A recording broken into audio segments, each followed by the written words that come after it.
we have looked into Indian ethos through a think, pair, share activity. And let me go into Indian ethos a bit deeper through this video or a screencast that you're saying. And we'll look into Indian ethos in this screencast through a lyric that I'm using with permission from the author.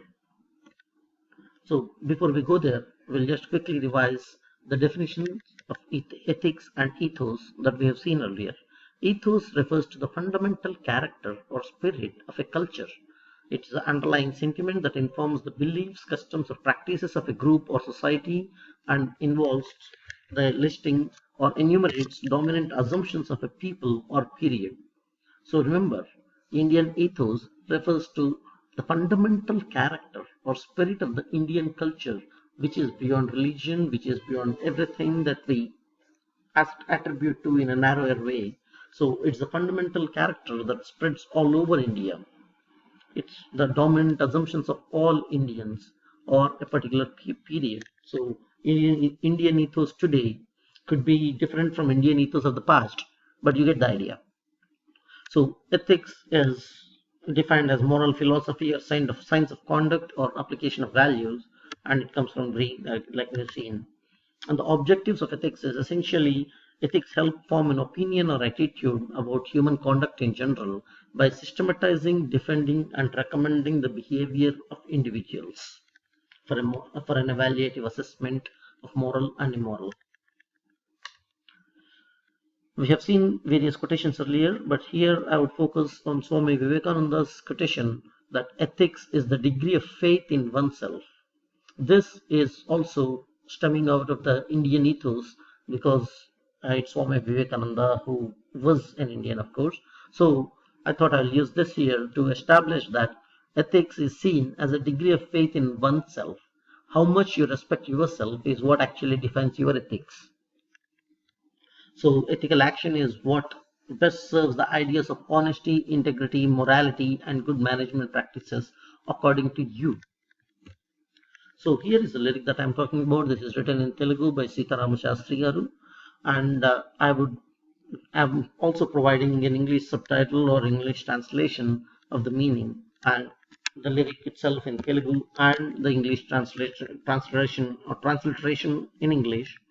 This is the Telugu lyric, this is the transliteration in English, and this is the translation or a subtitle kind of thing. So I'll quickly go through this so that you can get a better idea of the Indian ethos. It talks about India as a society and as a land and as a culture. So this is the path walked by the sages. This is the fort that ruled the world. This is the paradise of permanent or eternal peace. This is the glorious victory of India, held high in the shadows of the flag of Vedas. Remember, the reference to Vedas is not really religious, but it only refers to the native knowledge of this land. To the rock, to the stone, to the tree, to the bush, and to everything animate and otherwise, to salute with a bowed head the highest respect it is in this great culture. See, regardless of the religion, remember, this lyric is not about religion. It's about India as a society. The way we respect people and anything around us. That is what the innate nature of Indians is. And that's what is being talked here. This is the abode or home of pure-hearted people who believe that obedience is the jewel of education. This is the path of the individuals of great lives who never let pride overcome them. Simple life, distinctive or enhanced inquiry, or chosen the intense style of life on either side of the start and the end. The happiness there is explored. Here, as you can see, these particular lines talk about the start and the end, but probably of the birth of a cycle of life. Indians believe in rebirth, and that is what is also referred to here. But it's not only about birth and rebirth and philosophy therein. It's also about anything. We actually look at a comprehensive behavior. That is what this talks about. It's not just about a particular incident or an occurrence, but we look at the whole big picture. The light of Gita is shown here to guide and lead handheld the minds visionaries who are beyond the sight of ignorance saw the golden fortress that this land is. So here we talk about Bhagavad Gita, uh, which is actually a book of philosophy of India, and not again religious. And so this actually talks about, takes us beyond the sight of ignorance. Dark dust raised by the Kala, which refers to death or time. Cruel sport of the demonic tribes. Thrown on here is the ugly, vicious circle of poison, in which is forgotten the prosperity here. Here, this particular stanza talks about how the Indian ethos started degrading or changing with time, with invasions from the foreign lands and so on. To cleanse the ripened sins, here is where Keshava arrived for a rendezvous to be able to digest poison or the hala hala. This is the paradise of undying or eternal hearts. And this is again a direct reference to the Bhagavad Gita we talked about. And here, this is all in Sanskrit and Telugu. What you see here is in Sanskrit, written in Telugu script, and this is the Telugu meaning of it. If you understand this, good. Otherwise, we'll go to the next slide, which gives the English transliteration of the same above and translation here. These are the verses, a couple of verses that I randomly picked from the Bhagavad Gita, which actually talk about what Indian ethos could be.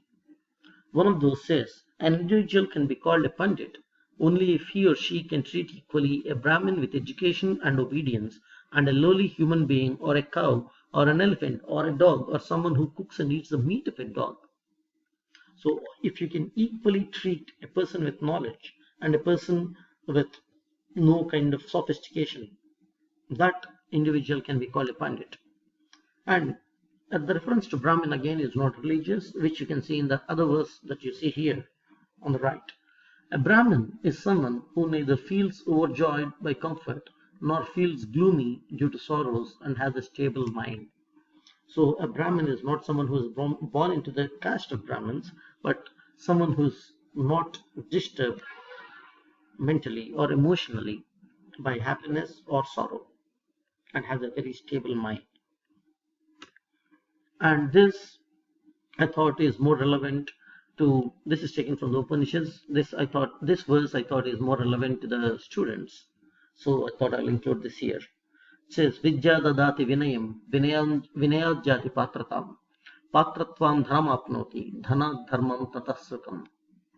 It means education gives obedience, obedience gives deserving, deserving gives money, and money associated with dharma gives comfort or peace.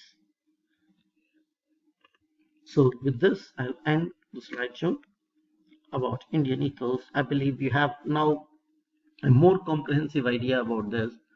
And at this point, I will also refer to a book that you may find interesting. Some of you may find interesting. It's not about Indian ethos, but it's called The Geography of Thought by Richard Nisbet, which discusses how thoughts change as we move from one country to another, or as we move across the eastern hemisphere or the western. Anyway, I'll include that in the slides later, but here it is about the Indian ethos.